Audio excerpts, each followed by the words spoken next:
You're listening to Flashpoint Radio. You know, wherever I travel around the globe, I have access to Flashpoint Radio, and so should you. Flashpoint Radio in a class all by itself. Sensational Sundays with your girl Elise on Flashpoint Radio. Come, let's talk, let's hang, let's just jam on Sunday, 3 p.m. Flashpoint Radio.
Sensational Sundays. I don't know about you, but I've been having an interesting week. But I'm here, happy to be joining you live from the studios of Flashpoint.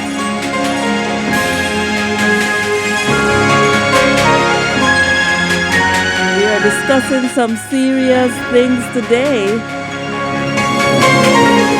but it is a sensational Sunday and we are thankful and feeling blessed to be in this space.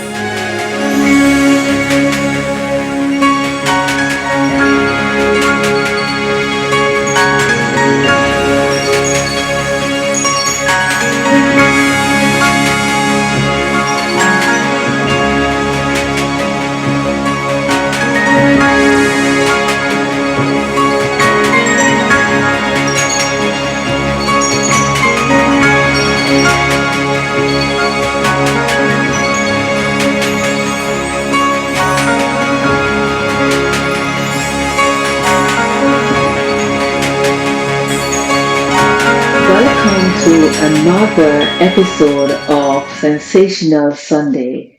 I'm your girl Elise, and today we're diving into a topic that's on everyone's mind: managing your finances in these uncertain times. And uncertain times they really are. No matter where in the world you are facing these uncertain times. Our goal is to equip you with the practical tips and strategies to help you navigate the challenges of the current economy. Joining us today is Isabel Gumeyi. Welcome, Isabel. Thank you, Elise. It's my pleasure to join you and the Flashpoint audience today. Wonderful. Tell us a little about yourself. Well, I'm not a financial advisor, but I have had a very unique and interesting experience having have lived through hyperinflation. I know what it's like to hold $1 trillion note in your hand. That's really not worth anything. For your salary to be worth one thing in the morning and to be completely worth nothing at the end of the day. And the flip side of that, I've had the opportunity to meet and interact with millionaires. I've met a billionaire. I've been blessed in many ways. And so, because of that, I call it my life experience. It's really given me a PhD, which is purposeful, hungry, and driven when it comes to financial management. And so that's really been the driving force to why I love to share insights. So purposeful because I've learned that it's important to really be clear, to have a clear goal, to be focused, to have priorities. Hungry, I've learned that it's important to be grateful for where you are today, but to always challenge yourself that the best is yet to come. And driven, to make the most of each day, to make it count, to be a person of excellence, of impact, leading transformation, challenging yourself and others to be the best. And so that is why I enjoy talking about money. And that's why I'm here to share my PhD experience with your audience. I love that acronym. Purposeful, humble, and driven. Did I get it correct? Hungry, hungry, Hungry, hungry. purposeful, hungry, and driven. That's amazing. So let's start from the very beginning. What's the first step our listeners should take when facing financial uncertainty? So, wow, we are living in really unique times, right? Financial uncertainty, especially in the Cayman Islands, is really been knocking on our door. I was reading the Cayman Compass in June, which talked about how in Q1, the consumer prices rose by to 6.6%, which is very high. So the basic first step, in my view, other people may have a different view, is really to know your goal. Like, what is it that you're trying to do? What season of your life are you in, right? Are you pregnant? Are you about to retire? Are you starting school? Do you have young children? Are you a single person? Are you about to get married? Like, you need to be very, very clear that what are your goals for the next 2 to 5 years? Because everything else that I'm going to tell you to do is really going to be about you chasing that goal. Because it's one thing for someone to be given, like, these are the 10 things you can do, but if they don't help you achieve something that's going to motivate you to stay faithful to the path when it gets hard, when you need discipline, it's really quite challenging. So being true to the PhD concept, it's really starting with your purpose, right? What is it that you're trying to do? What is it that is a must get done? Like, what is your objective in the next 2 to 5 years? Or even in the next 12 months, right? I would prefer a 2 to 5 year concept because I always believe thinking long term is what's necessary. So I would say that's step one. What's your purpose? What is your goal? What is it that you really must get done or accomplished in the next 2 to 5 years? And then we can talk about the next steps because everything is just building from there. Amazing. It's so easy to lose focus and get distracted. And before you know it, you're just going through the motions. So many things are being thrown at you. The bills come one after the other. And in your mind, you thought you knew where you were going. And then suddenly you find yourself in a situation that you never dreamed that you would have been. So it's important, as you mentioned, to have a clear goal. Now that we have the clear goals, what should be our next step? So the next step in my mind is do a current state assessment, right? You need to analyze two things. One is you need to understand who you are, right? We all have natural personality traits, right? And I'll go through those. And then the second part is you need to understand your current financial position. Because unless you know where you are, if you're in a hole or you're on top of a mountain, it's hard to be able to chart the path, right? Because we need to know where we are. Now we know where we want to go. Then it's easy to create a roadmap. So let me take that current state of who you are personality wise, right? We know that generally there are three spending habits, right? You're either saving, there are three money management habits. You're either saving or investing, I'll call that one bracket, or you're spending or you're giving. You're doing one of those three things. But what really is your money language that drives you to do one over the other, right? So as we talk about, some is natural personalities. Maybe your whole family is just savers, so maybe you're naturally inclined to save. But over the years, each of us create our own money language, the same way you have a love language, right? To those people whom money means is really a driving force, money motivates them. So anything they do, they're after the money. That's their goal. That's what motivates them. So knowing if you're that type of a person, you're more likely to be one who's focused a lot on earning more so you can save more. That's highly likely where you will land. If you're that person who's more amiable, you believe that money is more for love and affection, you're more likely to give more because you're trying to, basically express love to other people. If you're analytical, you're more likely to use money as a security, which means you're more likely to save more again. And if you think money is a way of getting respect and acceptance, you're more likely to spend more. So it's important for you to understand where you naturally fall. Are you naturally a saver, a spender, or a giver?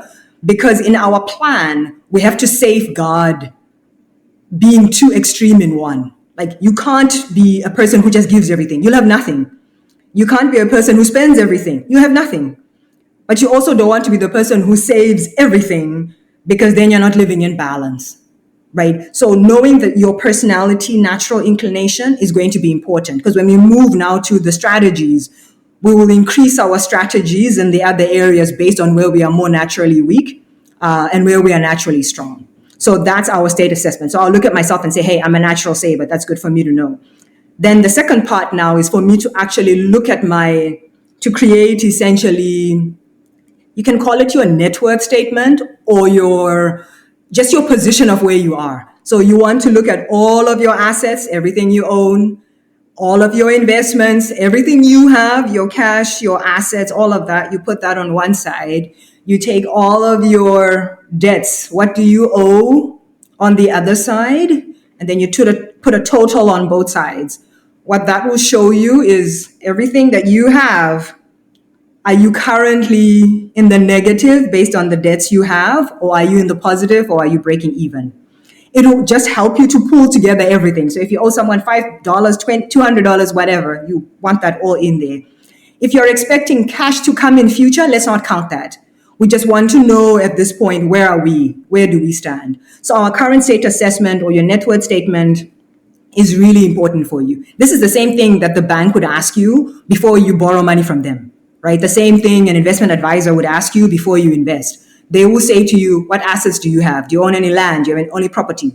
Do you have any debts? And then when they do all of that, then they'll say, okay, effectively, we can actually look at your ratio and actually say, hey, you may think you're a saver, but actually what this is showing us is you're a spender. You've been spending way, way more, way, way more than you are. So when now you reconcile and say, okay, this is my goal to get to where I want to be. This is my natural inclination. And this is what my previous money habits are actually showing me. Now, how do I create a plan that helps me to get there? So this is where we would move now to, the next step, which, we'll talk about a little bit more in our creating a budget and all of that.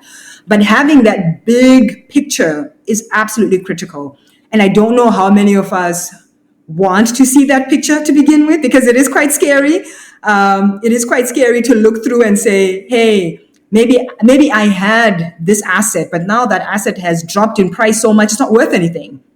Or actually, I meant to do this, but I never put that money aside. I squandered it. I can't even account for it, right? So it is quite scary. And I know that people, I know even for myself, it's a little, but unless you're honest with yourself, you have to start with honesty and say, okay, why am I in this position? It's because of my natural relationship, my money language. I was spending too much, or I was giving too much. Or maybe I was saving. That's not a bad thing if you're a serious saver.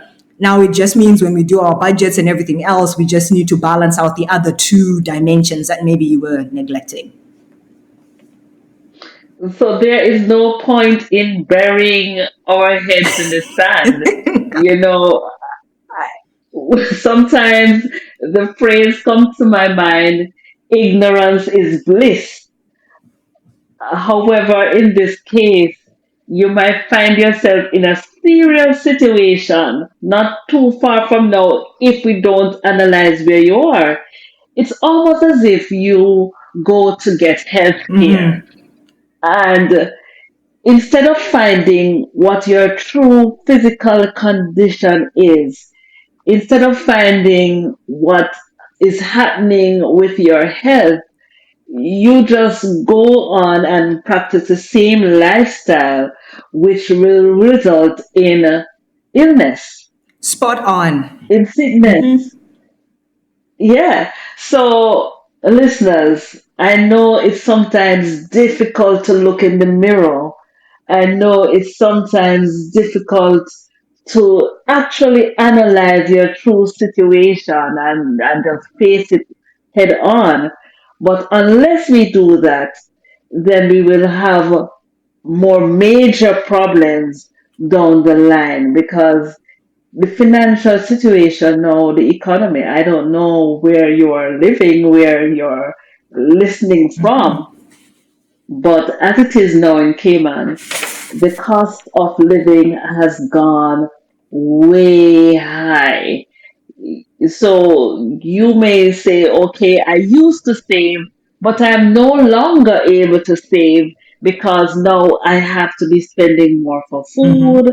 I have to spend more for just for rent, just for living. So the thing that gets pushed aside is your saving. How do you, what do you say to someone like that, Isabel? It's a practical question. That's why when we started and kicked off this conversation, I really talked about a long term view, because you have to think long term. And if you're a parent or a grandparent, you have to even think multi generationally, right? We've all encountered situations where a loved one has passed away and there was no money to bury the person because they never had a policy. To them, investing in a policy was just not something. But that now becomes a GoFundMe, that becomes a challenge for everyone else to pull together something to be able to have your relative or friend buried. And so I appreciate and understand the challenge of living in today, making sure that today gets taken care of, but we must have a vision for tomorrow. So this is where now there is power in small steps, and so discipline becomes really significant. And we can really segue into that from the standpoint of saying everyone can save something. What may be different is what we save, right? The multimillionaire is saving a different dollar value from what you're saving. But if you saved $1 every day, you'd have $30 at the end of the month. And that's $1 every day. So where does the dollar come from, to your question, Elise? I have to look at my spending habits. Is it that I'm stopping and buying a Coke and a patty? Is it that maybe instead of doing that, maybe I could make a sandwich at home? Maybe buying the loaf of bread means Exactly. I don't, because the loaf of bread is $4, the patty is $3. So if I do the math there, I can actually eat the bread for hopefully more than a day, 3 days, and have enough of the difference with my patty that I'm eating every day to save $1. So if you think about the power of compounding simply means it's a multiplier effect, right? Over a period of time. Our challenge is because I look at saving $1 a day or for 30 days as what's $1? That's like really useless, right? But I'm losing the big picture of saying, but it's $30 at the end of the month. If I'm disciplined enough, then at the end of the month, I can simply put aside $30. But some of us are not that disciplined. Maybe I need to be putting $1 every day to actually be able to put $30. Or maybe it's $5 every month. It doesn't matter. The idea is you have to keep going. I can give an illustration of if you're driving, we're in Cayman, if you're driving out of town, your goal is to get to East End, but you turn on West Bay Road because things were stressful, you were under pressure, and you start driving towards West Bay. No matter how much you wish to be in East End, as long as you keep driving towards West Bay, you're never going to get there. The person who is on foot, who's walking towards East End, will get there faster than you because at least they're in the right direction, right? You could be going fast, but you're going fast in the other direction. And so let's not underestimate the power of starting small. Let's not underestimate the power of creating a disciplinary habit. Now, I can give an example of myself. Naturally, I'm a natural giver. And so for me to be able to save, I need to create automated systems that help me. So what are automated systems? I go online on the bank and I set up an auto deduct function that when I get paid, there's a certain amount of money that automatically goes into a different saving account that I cannot touch. Now, if you ask me to go in manually every month and take that money and deposit it into that, it's not going to happen. That's not going to happen. But I know that, remember we talked about it at the beginning, I know myself. And so I need to create systems and tools that help me to do that. I know there are some persons who do what I think you call it in Jamaica, partner. Other countries call it like a round, where you're in a group of persons, and each week or each month, each of you are giving someone money, and you rotate who gets the money. Some people save that way because they want to see someone's face and they feel accountable to that group to say, hey, if there's three of us, three friends, we've made a promise to give each other $100 every month for 3 months. So it's now my turn to give Mary. Next month it's Alice. The following month it's myself. And that's what forces you to get into the habit of saying you can put aside $100 every month to create the discipline. You could try that. It might not be something you do for the long term, because once you get into bigger dollar amounts, there's a lot of risk. You have to trust the people that you're with and so forth. But it's much easier to go into your bank, create auto deduct functions that the moment your money gets in, that same day the $10 gets removed and you can't touch it. And you will learn how to manage without that $10. And you've done it for 1 month, 2 months, 3 months, you've saved $30, right? So I think it's important for us to think about, where can we cut our spending? Where can we cut our spending? Or if we can't cut our spending, or we've cut it as much as we can, are there some nice to haves? Do we have too many subscriptions? Right? Because sometimes that's it, right? Netflix, Amazon, this and that. It could be $8 at Amazon, $10 here, $10 there. All of those things add up once again. Can you cut some subscriptions out that you maybe could help you? Can you cut some ATM fees? Can you cut some credit card fees? Can you cut any other fee that you get charged on a regular basis and then reallocate that money to your savings? Right? We have to look for creative ways of being able to do this. Can you teach your kids to manage money and say to your kids, hey, instead of me giving you $10, I'm going to give you $9. You put the $1 in saving for the thing that you want. So now you don't have to be giving them money. In addition, they're saving that $1 as their own extra into savings. So there are different creative ways that someone can use to try to build up that saving. We can always talk about, earning extra skills and learning new talents, doing online work. There's so many other opportunities of actually increasing your earning capacity. But a lot of times it's really just cutting down on our spending. Amazing. You touched on so many important points just now. You mentioned how important it is to save, even if it's a small amount. $1. I didn't even think about a patty being $3. But you're right. I could bring a sandwich to work and it would be definitely worth the saving at the end of the month. Every mickle makes a muckle. That's what we say in Jamaica. Every mickle makes a muckle. And you touch on the fact that something could happen. You have an emergency and you need some funds. What do you do next? Do you be on the street and, be in a situation that you would not want to be in? And so it pays to pause, take a deep breath, take a look at your situation, be honest with yourself, set some clear goals, not only for you, but for the generation to come. You speak about generational wealth. I mean, so you have touched on so many interesting and important tips this afternoon. But let's focus in on budgeting. How important is budgeting and how would I start? Think of budgeting as really your accountability partner, right? At the end of the month or bi-weekly or at the end of the week, you get paid, right? Whichever frequency you are. Somewhere, somehow, at the end of the month, that money is gone. It's gone. So the best way to handle money is effectively to give it where to go. Otherwise, it will still go, right? That's the bottom line. It will still go. It will still go. You might just not be able to remember where it went. I was reading something online. There's a guy who was saying he earns 240,000 a year, but he cannot account for where that money has gone. So think about that, right? Sometimes you think that if you earned more, you be able to tell it where to go. No, it's a discipline, right? It's a discipline. If you have $50 and you can't tell it where to go, how much faith do we have that if it was $70, you would know better? So the idea of it, think of it as your friend, think of it as keeping you accountable, keeping you honest.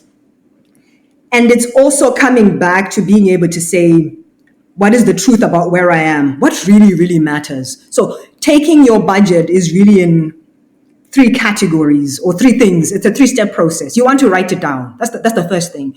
We're all very good at doing mental budgets, and that's fine, but we're not going to remember everything. And so being able to do a written budget is the best. So by written, if you are one of the younger generation, there are many management budgeting tools out there, many apps that you can use, that you can even connect to your bank account and do all sorts of fancy things. But if you're starting out in budgeting, a piece of paper can work, or an Excel spreadsheet. That's enough. Write it down. What are you writing down? You want to write down the total of how much income you're expecting to get in that month. That's your starting point, right?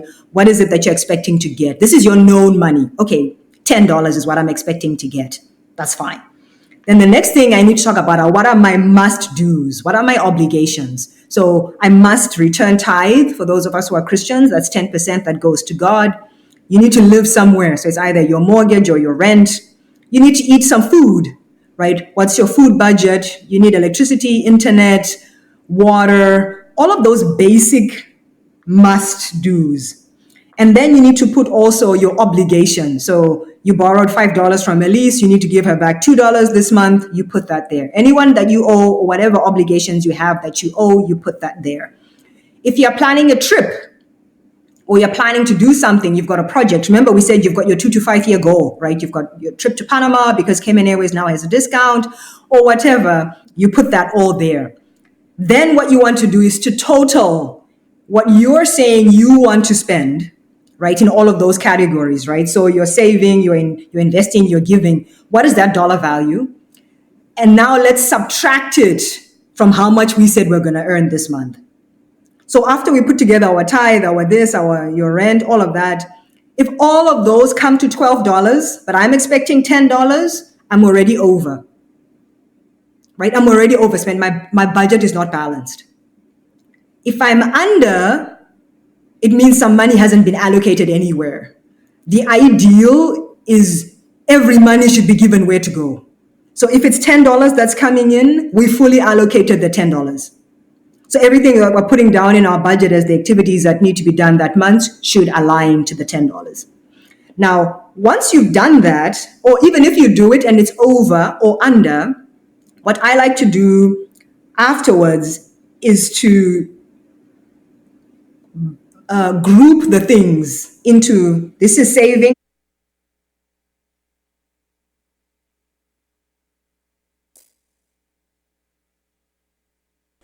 Yes, you're tuned in live to Sensational Sundays, and we are speaking with Isabel, and we're speaking about money matters. Isn't it an interesting conversation so far?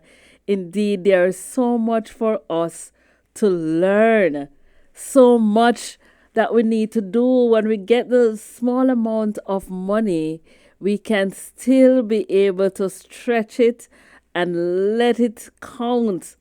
And so we're going to be delving more and more into budgeting and how we can really, really make our money count. Because really, in these difficult times, I'm telling you, the struggle is really real. So Indeed, the struggle is real, but we we trust God and we are faithful. We know that God is faithful to keep us even when the struggle gets so real. And we are faithful also in what we return to God. We also share what we have with others, and God will bless our efforts. So you've tried the rest. Now, try the fresh Please multi-purpose detergent. Use it for your laundry, dishes, floors, and cars. So powerful, it removes the worst stains without leaving any residue. Yet it is so gentle on your hands and skin. Available in 3 convenient sizes. For your best wash, choose Please. Its natural lemon scent will leave your laundry smelling good.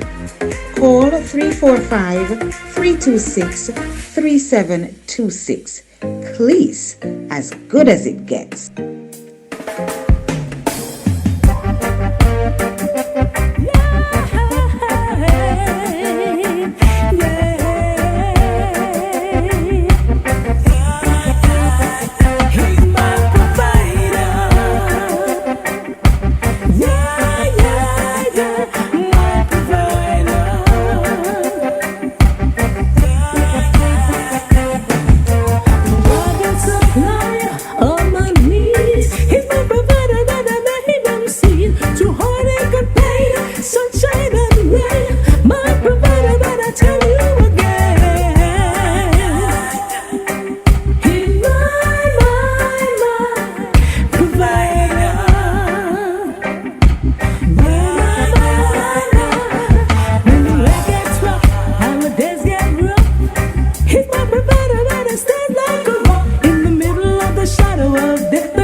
Spirit? Or where should I flee from thy presence? If I ascend into heaven, thou art there. If I make my bed in hell, behold, thou art there. If I take the wings of the morning and dwell in the utmost parts of the sea, even there thy hand shall lead me, and thy right hand shall hold me. Prophet. Anywhere I go, you are right beside me. Anywhere I go, you are there to hold me. Anywhere I go, you are right beside me. Anywhere I go, you are there to hold me. If I make my bed in hell, you are right beside me. But when I lay my head down, God, you lay right beside me. After all that I did, you tell me you still love me. But when I run and hide away, you always come and find me.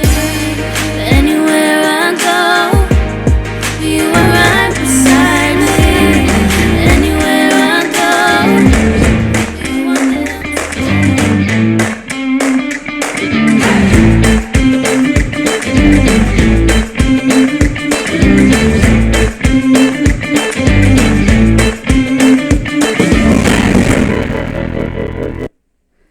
And where I go, you are right beside me. Powerful song by Avion and J Prophet. And before that, you heard from the Lady Georgia as she reminded us that He is my provider. God indeed is our provider. So we are continuing the conversation. Isabel, you were saying we are talking about money matters, and the listeners are all attentive and ready to hear. Maybe you're too this or too that, or maybe it's that 1 month where you have medical bills and you haven't had them before. So I'll summarize that again. One, write it down. Get a piece of paper or an Excel spreadsheet. That's the first step. You want to make sure you write it down. Second step, what are you writing down? Your total income for the month and all of the areas that you're expecting to spend. Spend, give, and save. Total all of those things and put them into percentages. What percentage are you getting in each category, and how much is it in relation to your total amount? So I'll give you as an example. Generally, the expectation is that the ideal is that each month you should be saving 50%. That is the ideal. But most of us are not yet there, right? We're not yet there where we are saving 50%. So you put Saving 50%? saving 50%. You want to be living below your means, right? Saving 50%. But let's say we're not there. Wow. Yeah, so maybe that's your 2-year goal. Maybe that's your 2-year goal, right? But today you're saving only 5%, right? So then you say, okay, so for next month, I want to save 6%, right? Remember the power of compounding, right? Or the power of incremental steps. 6% this August, 7% in September, 8%, and we add 1% each month by reallocating in our budget, right? But it's important for you to take that big picture, summarize them into percentages, so you really see for yourself to say, oh my gosh, where is my biggest expense? If my biggest percent is because I'm living in a $5,000 apartment, maybe I need to cut back on where I'm living. Maybe I need to move out for a little bit and save a little bit more. So the ideal is 50, but if you're starting out and you're at 5% or 10%, it doesn't matter. The idea is you want to be incrementally giving. If you're a Christian, you look in the Bible, when Joseph was the governor of Egypt, and he was talking to Pharaoh about how they should be saving food for the 7 years when they had plenty, preparing for the 7 years where there was going to be lack. Joseph saved 20% of the food that was available. Right? So that's a number you could work towards and again say, okay, this year if I get to 20%, maybe next year I get to 21%, and you keep incrementally going. In terms of giving, you really would want to be, somewhere in that 12 to 15 or 20%. And then spending, they say for food and electricity and that kind of stuff, some will say you shouldn't be spending more than 15%. But that might be not true for you. Maybe you've got a big family and all of that. So maybe your spending is 30 or 40%. And then you work through each month to say, okay, where can I cut back a little bit? Where can I cut back? It's important not to starve and not to starve your children. You want to eat healthy. You want to find a balance. So make sure you're taking small incremental steps. But as long as you've got your vision and your clear goal, your budget will keep you accountable. Your budget will show you this is what you said you were going to do. What did you actually do? So at the end of the month, you want to come back and check, did I actually spend my $10 that way? And where are the sources? Your bank statement will show you, the money in your account will show you, what you paid, your different, CUC, logic and whatever. All of that breakdown will show you if that's what you actually did. So your budget is, this is what I would like to do. And then at the end of the month, or at the end of the week, when you've actually spent the money, make yourself accountable. Did you stick to your budget? And I highly recommend something that Dave Ramsey talks about. He's a financial advisor out of the US. He talks about the envelope system. To say after you've done your budget, you can take an envelope and put cash for food in that envelope. Take another one for fuel or gas in another envelope. Put another envelope for, maybe that's your movie money or your lunch money. So anytime you need to do something, you go into that envelope. And if you've spent it all, then there's nothing. There's no more. There's no more. The envelope system keeps you honest. Some people, it's hard to carry cash. So it means you'd have to do that consciously, with your card and so forth.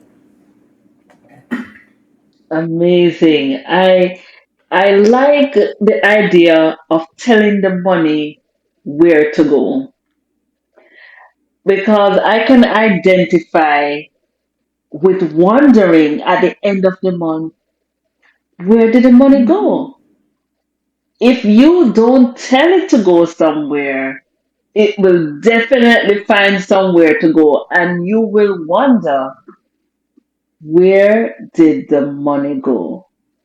These are some key steps, Isabel. I have just been taking so much notes, and I hope that I'll be able to successfully implement some of these wonderful tips because there's no point in aiming just around, just recklessly wandering in the wilderness with no destination. And a lot of us are in Cayman and we are here coming from different countries and we are making sacrifices to be here and we wouldn't want to know at the end of your sacrifice you would have not earned, you would not have gained anything, not only for you, but for your family. And at the end of working for 5, 6, 7, 8 years, you are not in a better situation than you were in. You probably end up in a worse situation. You're going back home and there's no home to go back to, or you're just in a situation that you're wondering at the end of making the sacrifice. So wherever you find yourself, I'm aware that we have listeners all over the world, but financial wisdom is important. And I'm glad you chose stories from the Bible because God does want us to prosper and be in good health. So at the other side of this break, we are going to delve a little deeper into some money matters. Thank you. You're listening to Sensational Sundays, and I'm your girl Elise, and we are joined by Isabel, and we are speaking about money.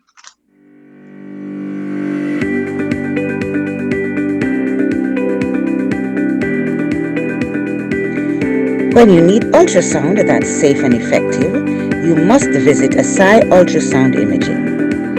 They're conveniently located at number 4 Chestnut Center, Smith Road, Georgetown, Cayman Islands. With experienced technologists with over 20 years experience, their friendly staff will make you comfortable while you get your procedure done. Asai Ultrasound Imaging is open Mondays to Fridays, 9 a.m. to 5 p.m. and 9 a.m. to 1 p.m. on Saturdays. Call Asai Ultrasound Imaging 345-949-2454 or 345-938-3426. That's 345-949-2454 or 345-938-3426. Where shall I go from thy spirit? Or where should I flee from thy presence? If I ascend into heaven, thou art there. If I make my bed in hell, behold, thou art there. If I take the wings of the morning and dwell in the utmost parts of the sea, even there thy hand shall lead me, and thy right hand shall hold me. Prophet. Anywhere I go, you are right beside me. Anywhere I go, you are there to hold me. Anywhere I go, you are right beside me. Anywhere I go, you are there to hold me. If I make my bed in hell, you are right beside me. But when I lay my head down, God, you lay right beside me. After all that I did, you tell me you still love me. But when I run and hide away, you always come and find me. Anywhere I go, you are right beside me. Anywhere I go, you are there to hold me. Anywhere I go, you are right beside me. Anywhere I go, you are there to hold me. Anywhere I go, yeah, I can feel you close, yeah. And this I know, yeah, my God never lose, yeah. And even if I choose, yeah, to refuse, yeah, it will still conclude, yeah. God, you are there. Even if I make my bed in hell, God, you are there. Even if I climb the highest hills, God, you are there. Yeah. It's funny how you never leave, even when I didn't believe. Girl, you stick by me. The scriptures and psalms run deep. You are light to my path and a lamp unto my feet. Anywhere I go, you are right beside me.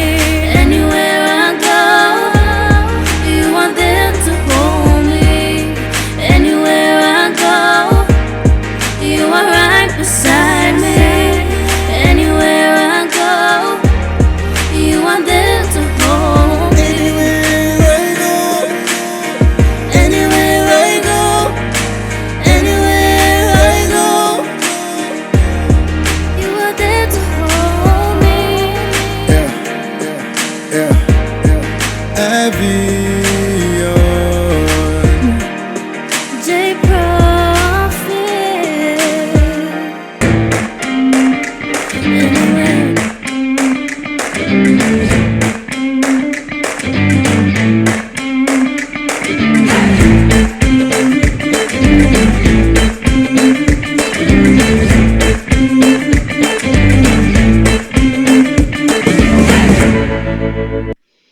Welcome back.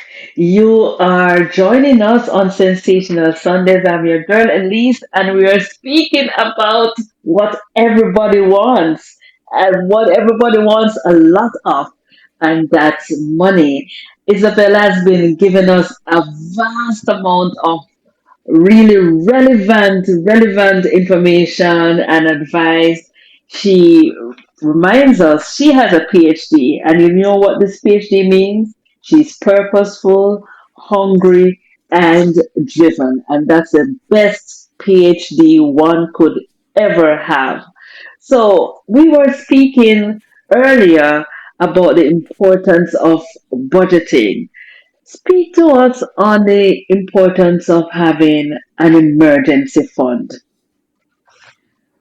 Emergency funds are amazing because you never know when when you will need it. It's good to know that you have a friend who can support you, and that's really what the emergency fund is, right? It's you. You basically, your future self will thank you. Your future self will thank you that you were responsible today to put something aside for tomorrow. The Bible has an interesting story about ants. Solomon says in the book of Proverbs, learn from the ant, you sluggard. The ant knows how to put food aside so it prepares for the winter. And so if the ant can think and rationalize that, hey, there will be a time and a season where I'll need something, how much more us as human beings, right? So the emergency fund is really saying, how can you prepare for the future? And the easiest ways of doing it is in two parts. The first one is looking at your budget and coming up with what is your monthly expenses.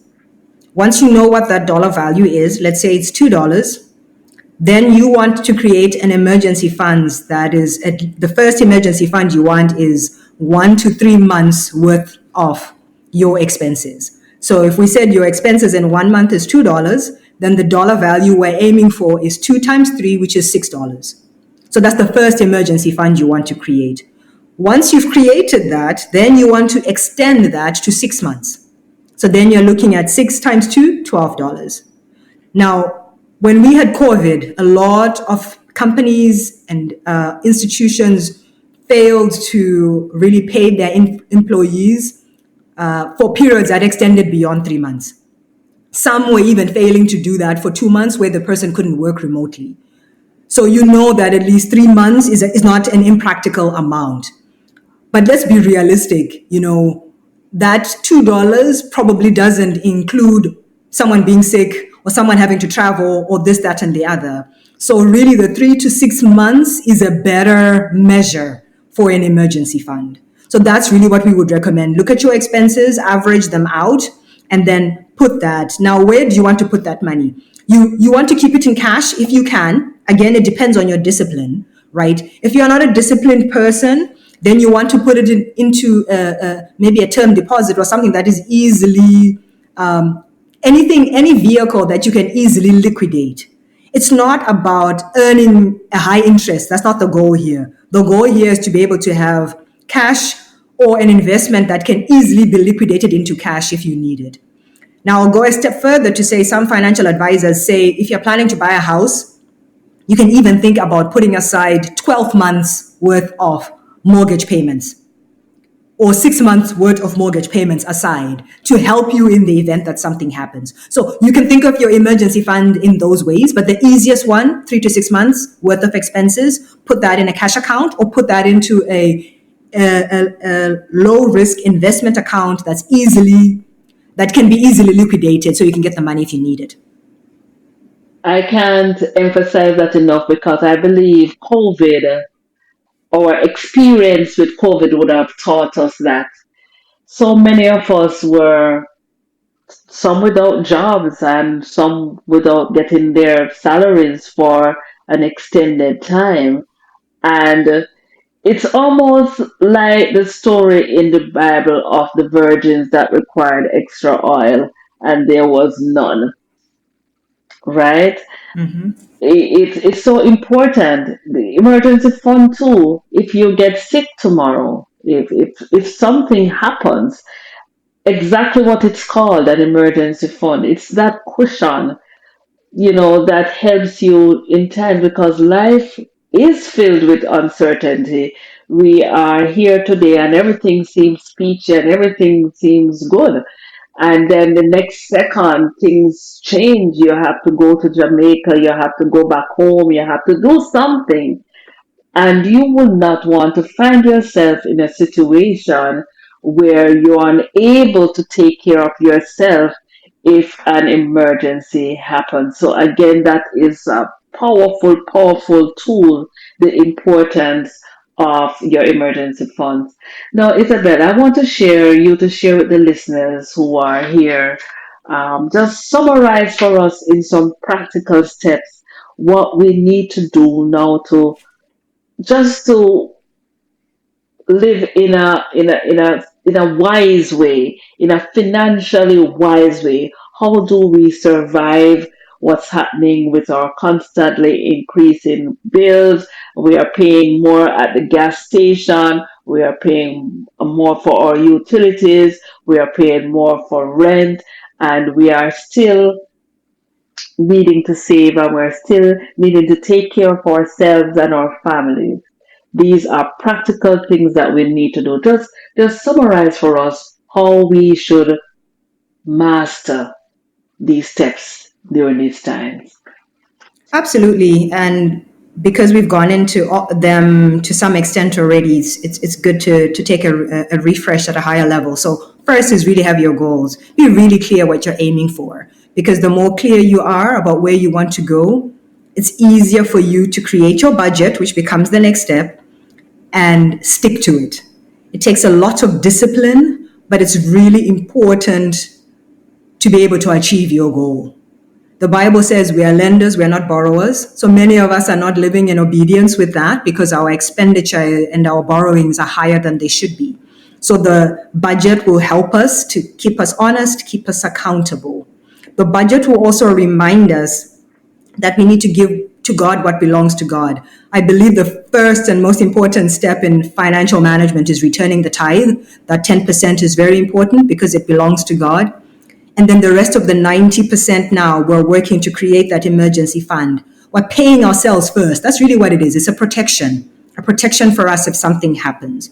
We're then cutting expenses where we can.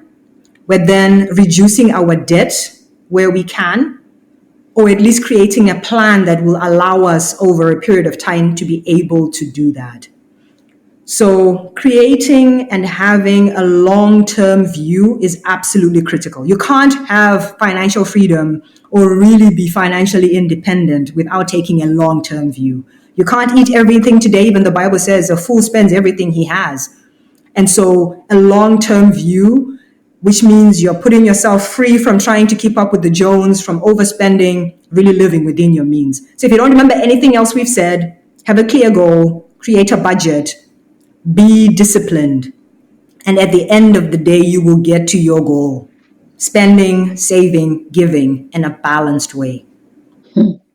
Amazing. I know you touched on that four-letter word and it kind of jumped out at me just now.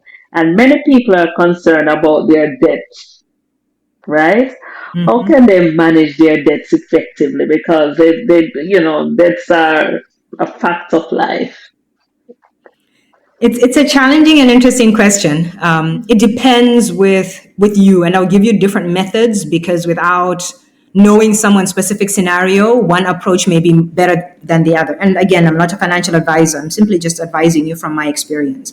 So the first thing you would do, because you've already done a current state assessment, you know what all your debts are, right? So if you haven't done it, you put all your debts down on a piece of paper or in an Excel spreadsheet. The next thing you want to do is to write down when all of those debts are due. Then the next thing you also want to write down is any interest that you're going to be charged for those debts.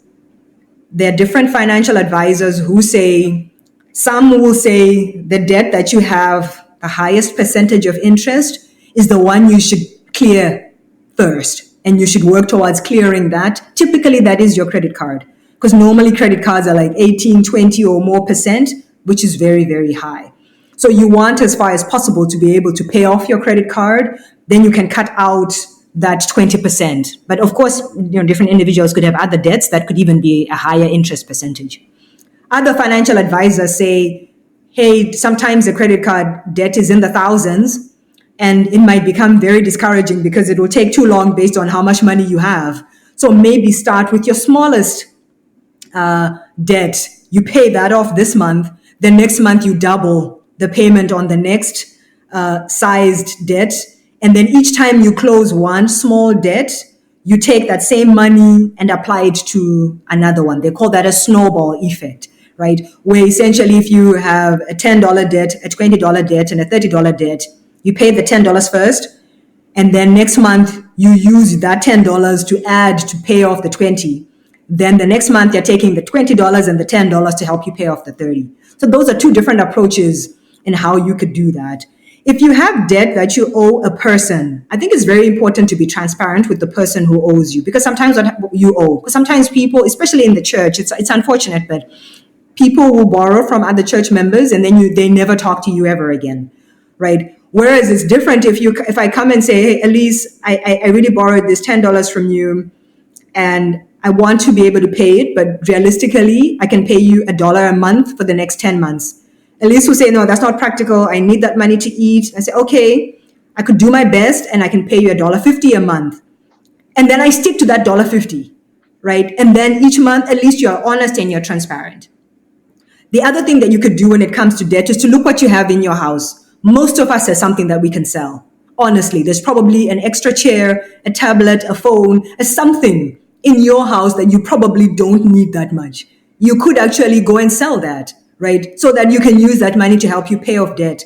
I remember hearing someone say they sold so many things in their house, their dog thought it was next, right? Because they were just so active and hyper about clearing off debts. Because if you've done everything that you can do, but you don't have, but it's still not enough, you have to think about where do you get extra income. Extra income comes from saying, let me sell something that I have that I could do without, or it's canceling a nice to have, right? So instead of buying chocolates and going to movies at Kamana Bay or wherever you go for movies, you save that money and you apply it to the debt.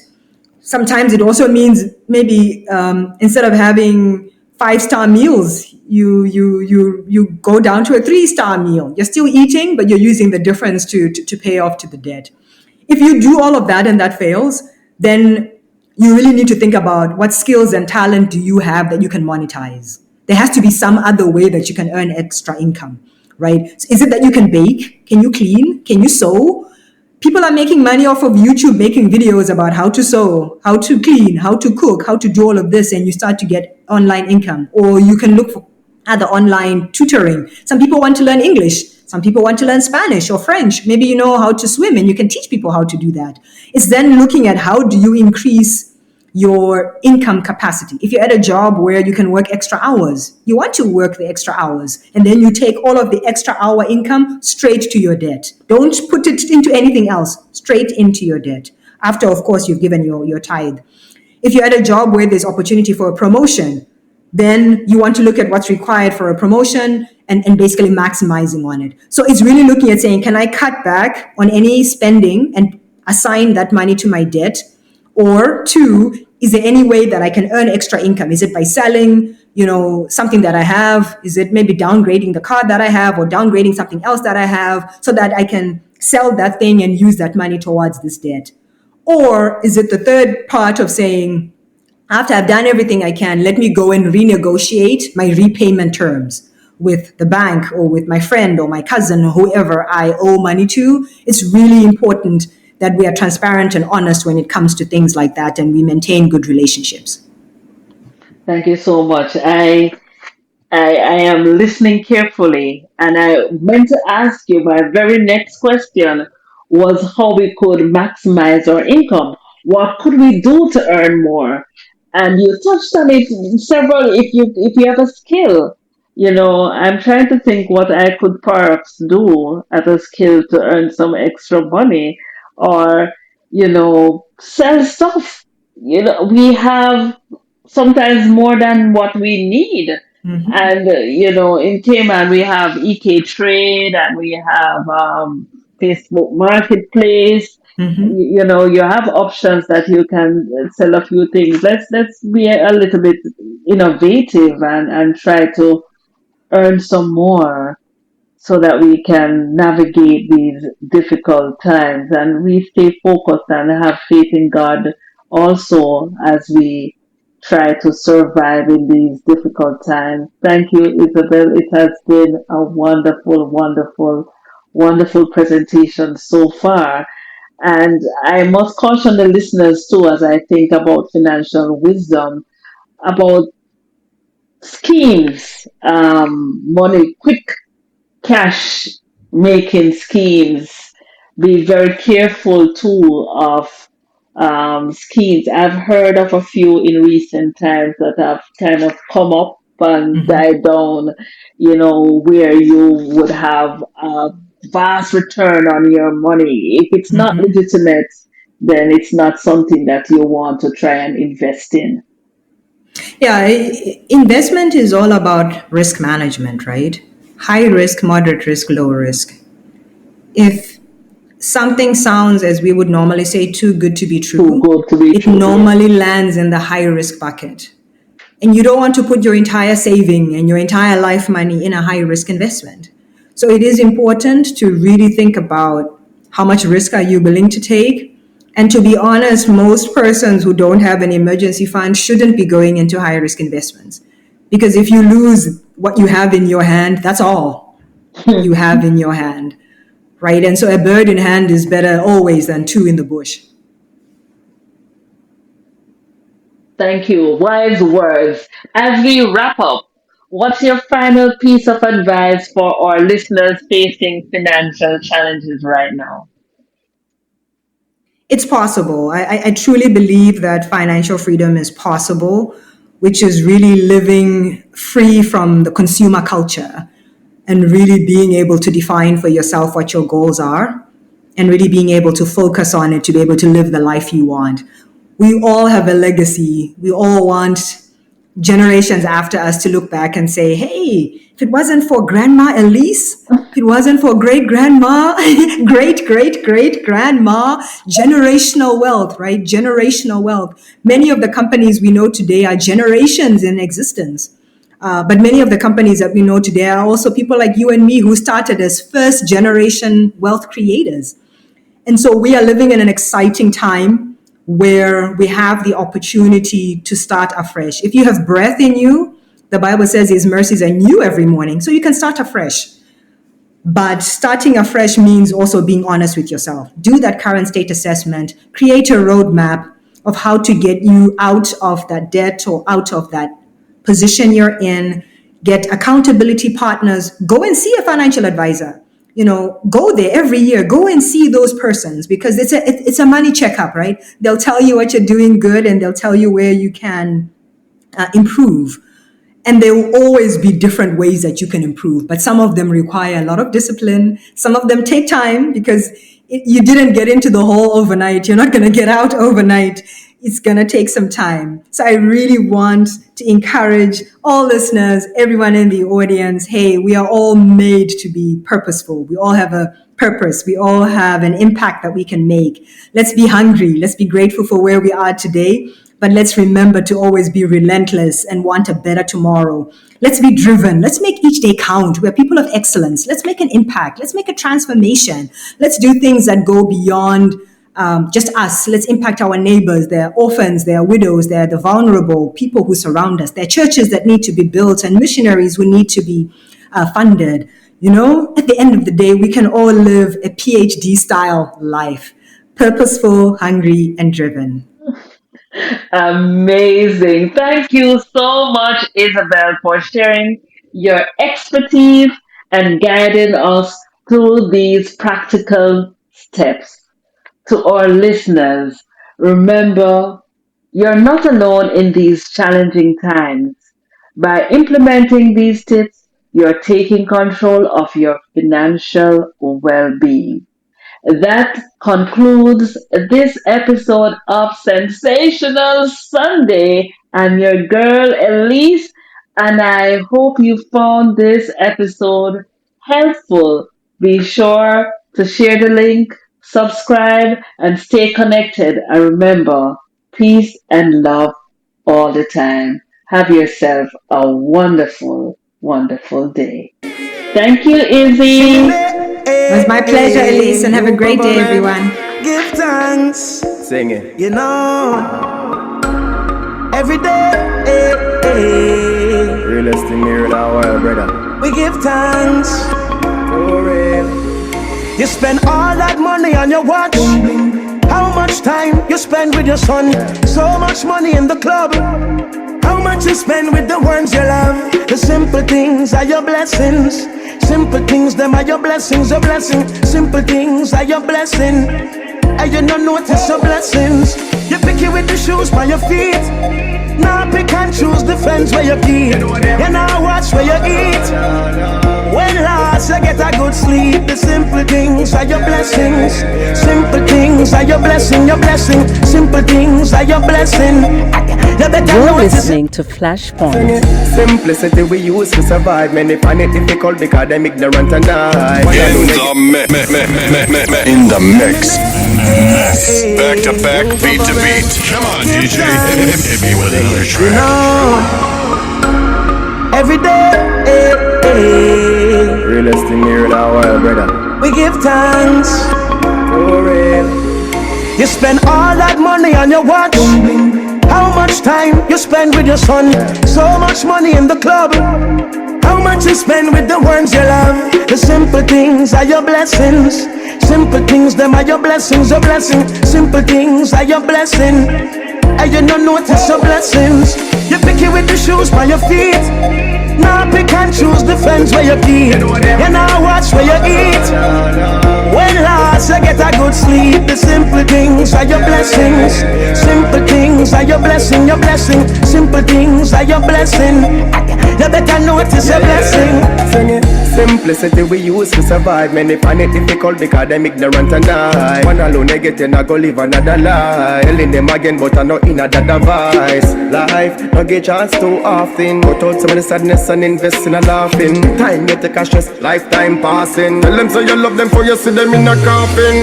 Let me tell you this, man, I got good days, bad days. You know say you wed up. Me woulda trade house and car and shed up. Just forget one more minute with my brother.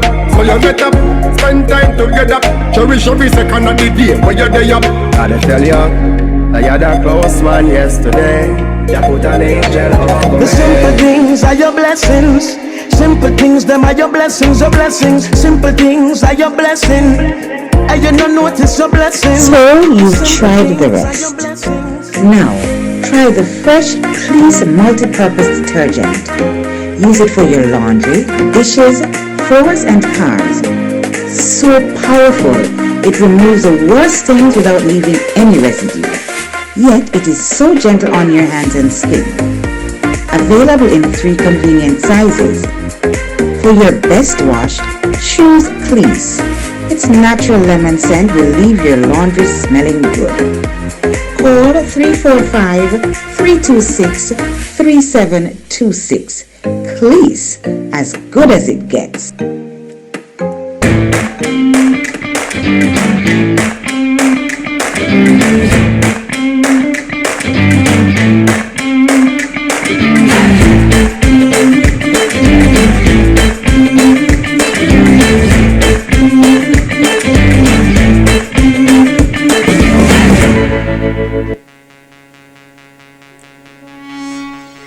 This was indeed a sensational interview with Isabel. Practical tools, practical tips to help us as we embark on this new week. Remember, listeners, it's never too late to start this journey to financial freedom. Remember, even when the journey gets rough and you perhaps are not sure where the next dollar is coming from, not sure where the next meal is coming from, not sure how you're going to provide for yourself or your family, God is still faithful even in these challenging times. I'm reminded to trust Him. He's able to do above and beyond what you can ever ask, imagine, or think. Trust Him, and He will see you through. This is your girl Elise saying, have a wonderful afternoon. I'm looking forward to be connected with you, not just during the Sensational Sundays, but I hope that you would have been connected to Flashpoint. We are here 24/7, and we are happy that you've chosen to spend your time with us. Go on over to our YouTube channel and become a part of the family. Subscribe, share the link. And I'll quote, tell a friend to tell a friend. Have an amazing, sensational Sunday. Peace and love.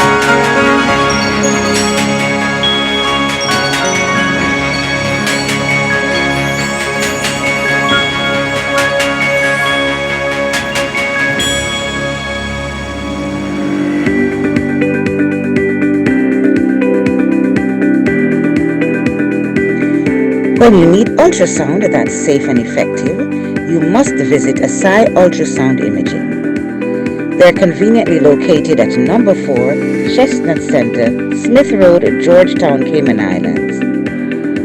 With experienced technologists with over 20 years experience, their friendly staff will make you comfortable while you get your procedure done. Asai Ultrasound Imaging is open Mondays to Fridays, 9 a.m. to 5 p.m. and 9 a.m. to 1 p.m. on Saturdays. Call Asai Ultrasound Imaging 345-949-2454 or 345-938-3426. That's 345-949-2454 or 345-938-3426.